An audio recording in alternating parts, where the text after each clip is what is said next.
Magandang hapon guys, magluluto nga kami ng spaghetti dyan. Sinala ko na yung kawali at pinainit ng mantika. Hindi ko na binidyohan na pinainit ng mantika ay fast forward na eh. Yan, gutom na at nilagay na namin sibuyas. Pati nga ang bawang din na ilalagay na rin. Bilisan lang rin, gutom na daw eh. Pati ang corn beef ay di na ilalagay na din eh.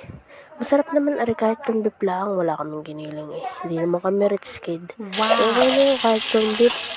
Nilagay na nga din ang sauce. Kaso hindi ko na video na tapos binabili paminta kailangan na. Pati aring nestle cream na rin, nilalagay daw arit, pampasarap. Yan, nilalagay na. Lahat na yan. At pati aring condense nilagyan lang ng kaunti at ng tumamis-tamis daw. Masarap daw arit pag nilalagay. Kaunti lang nilagay ko at baka naman mapasobra. Haba inaantay aring kumulo ilalagay ko ng pasta din at nang magsabay na silang maluto. Yan, nilagay na habang inaantay rin kumulo titikman ko muna rin sauce na rin. Yan. Kumuha na ako ng kutsara din at titikman ko talaga rin sauce na rin kung masarap baga. Yan. Kumuha na ako at hipan ko muna at mainit. Yung sarap So, ayos na. Yan, luto na agad. Kaso walay mo lang hotdog. Okay na yan. Salamat guys.